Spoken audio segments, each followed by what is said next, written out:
Chapter 16, Reality Falling. The world, the real one that is, takes a lot of abuse, but it just bounces back. Resilient, that's the word. However we try to twist it, whatever weird stuff we throw at it, it still holds firm, always there. The worlds of Cassandra's park were not so resilient. In the end, they turned out to be no more substantial than soap bubbles churned out by the works.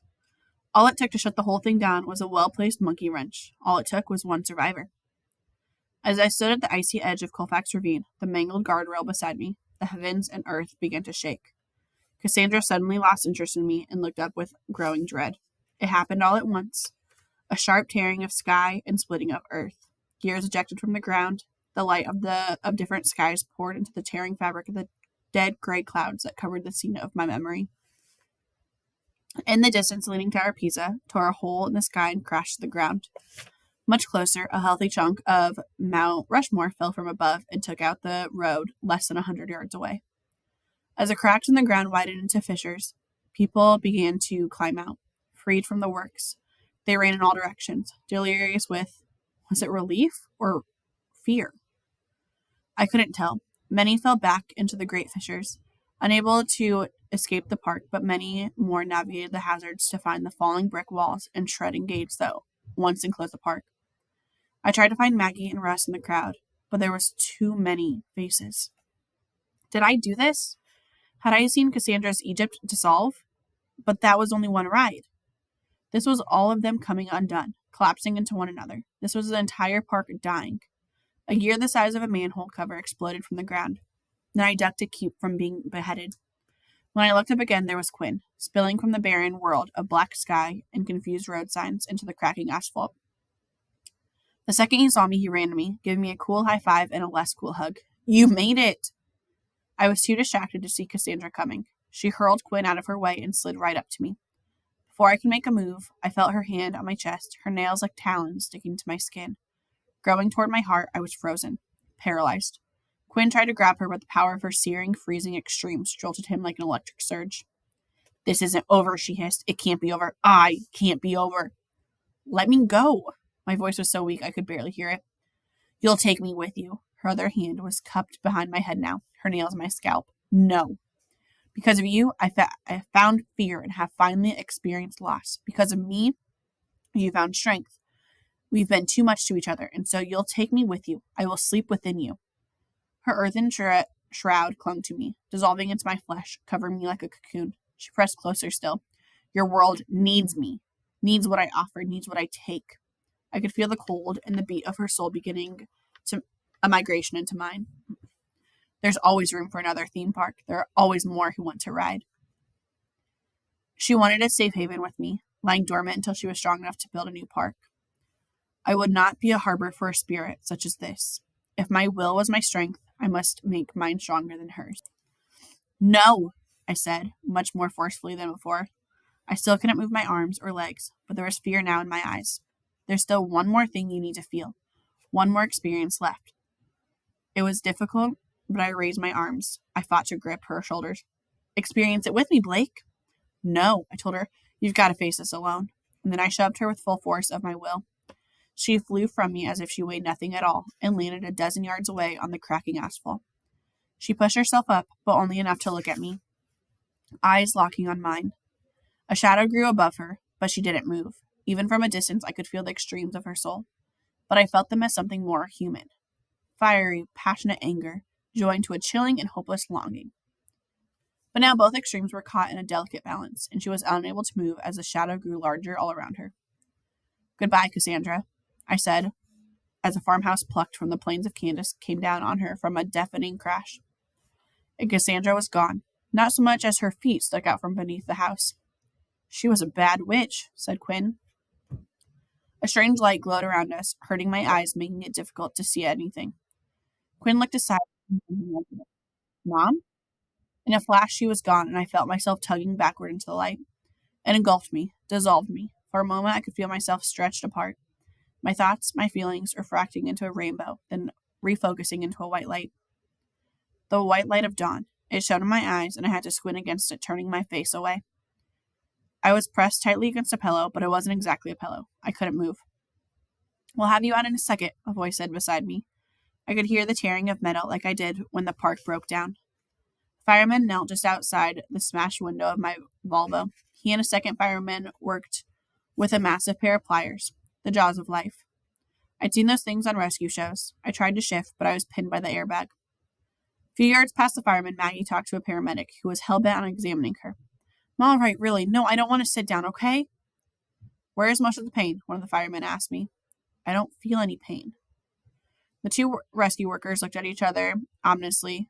Then one went off to prepare the backboard they planned to carry me away on. I wiggled my toes to make sure I wasn't paralyzed. Then I fought down the airbag to make a look at what I had to hit. In front of the car was a thick oak tree. I knew that tree. I'd almost hit it before we arrived at the park. "Lucky that tree stopped you. You might have gone over the edge." We were in the woods at the edge of the quarry. I tilted my car against the tree.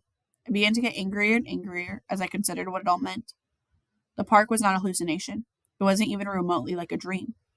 My clothes still smelled of smoke from the dying park, but couldn't that be from smoke? But couldn't that be from the smoking wreckage of my car? I could still feel the ache from Cassandra's grip on my chest, but couldn't that be from the crash? No, I refused to accept a car crash as an explanation. There was an amusement park. I told the fireman there were hundreds of kids. "I'm sure there were," he said, like I was delusional or something. "You can tell us all about it after we get you out." Well, what did I expect? Did I think he would take my claim seriously? How could he? That's when the truth hit me. The truth was so simple, so complete, it was obvious. Of course, all these things could be rationally explained. It could be no other way. Like I said, reality bends and twists to make room for anything but in return. The real world demands an explanation for all things, and when there is no explanation, it's obliged to create one. Reality merely bent itself a little farther than usual to leave me wrapped around this tree. I'm sure if I came home with one of Cassandra's rings clasped in my hand, one of the firemen would just happen to be missing one just like it. Reality prevails at all costs. The universe was having a little joke on me. I laughed. The fireman thought I was in pain, and a paramedic arrived, ready to administer triage. "Just another second. Try not to move." They peeled away the ruined door, and while they hurried to get the backboard in place, I stepped out and stood up. They just looked at me, stunned. I suppose people would call it a miracle, walking away from a wreck like this. And I began to wonder if perhaps every time someone walked away from a total car, they were also subject of a reality correction. Now the paramedic who had been so intent on Maggie came over to me and joined with the others to persuade me that I was gravely injured, no matter how uninjured I felt, and that an observational stint at the hospital was in order. I agreed to undergo whatever mandatory medical attention they required. They would just give me a few minutes to see my friends. Maggie stood against a tree, just staring at the wreck, like she couldn't take it in. I went up to her and found myself taking her hand like it was the most natural thing in the world to do. She looked at me, searching for something. I knew what she needed to hear. "Yes," I told her. "You were there. It happened." She relaxed and held my hand tighter. There was a million things we could say to each other, but sometimes when you get the connection right, those things have even greater value when they're left unsaid. She looked at my Volvo, which had so violently sacrificed its crumble zone for us. "Too bad about your car." I shrugged. "Who needs a car in New York?" "So you're really going then?" I took her other hand. "I'll fly home every few months. If I don't, Quinn might start thinking he's an only child." The mention of Quinn's name should be in trouble. "Quinn, is he?" "Out," I said. Simple as that. No explanation needed. Good. She reached into her pocket and handed me her phone. "Call your mom, just to be sure." I dialed Mom's cell phone and she picked up on the first ring. "Hi, Mom." "Oh, thank God. I tried the house. No one was home. Where are you?" "Out with Maggie and Russ. I couldn't sleep." She wanted to tell me how comas are strange things. One minute you're dead to the world, and the next you're sitting up in the hospital bed playing Scrabble with their future stepfather. Apparently Quinn had woken up a short time ago and immediately asked for ice cream, knowing that kids in hospitals get whatever they wanted. That MRI showed a small fatty tumor in its brain, Mom said, her voice trembling. "They say it's benign and totally harmless. But I don't know. Blake." "I'm sure they're right," I said before she could break down in tears. "For all we know, it's been there all his life. If it was, it would go a long way toward explaining his early autism. A whole lot of other things, for that matter. You want to talk to him?" I could hear Quinn in the background trying to convince Carl that Led Zepp was a legitimate Scrabble word. No doubt the Z was a triple-letter score, and Quinn couldn't back down from the world. King Tut still moved for no man. That's okay, I said. Just tell him, I smiled. Tell him not to ride the hospital bed and down too fast. He'll get whiplash. Very funny. I told her that I'd see her at the hospital soon, but I left out the part about had be coming in an ambulance. There was one more person I needed to see. I found Russ sitting on a boulder looking out over the quarry. I stood on the edge next to him. I couldn't say cliffs and ledges didn't still bother me, but I could stand at one now and not freak out. There was nothing down the quarry now, not even morning mist. You have to take an ambulance back, I told Russ. If you're a good boy, they might even let you ride up front. He nodded, making it clear that he would come when he was good and ready. He couldn't look at me. I had no idea what to say to him, so I kicked a stone over the edge. We both waited until we heard it hit bottom. Listen, I forgive you, okay? He laughed bitterly at that. Of course you do. You'd even forgive Cassandra if she gave you a puppy dog eyes. Finally, he looked at me. I'm still not sure what I saw in him. Some anger? And of the same kind of guilt I held onto for so many years. Maybe a lingering memory of the Ferris wheel. He never did tell me what that ride had done to him, and now I suspected he never would. We'd all learned things about ourselves tonight, and I didn't think Russ was too comfortable with what he discovered.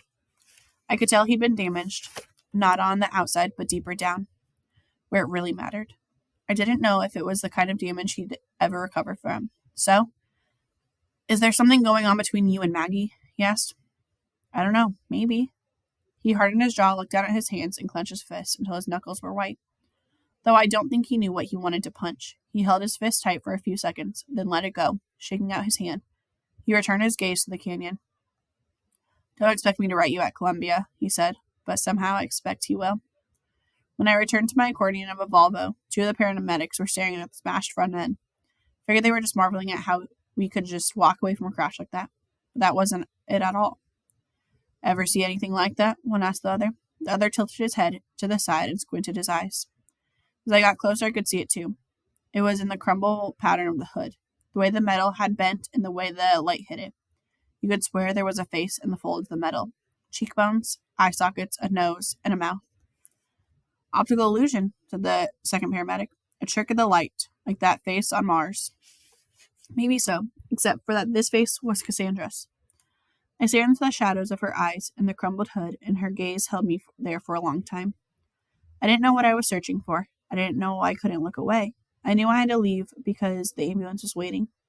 My life was waiting. But I kept looking at those eyes in the strange wrinkle of steel until a cloud covered the sun, and her face was gone. Are you dead, Cassandra, or just sleeping? Should I mourn you or curse you for the things you've done? I suspect she'll always be there, somewhere in the scenery, but I can't let that stop me from living. Anything you need from the car? Fireman asked as the tow truck pulled up. No, nothing.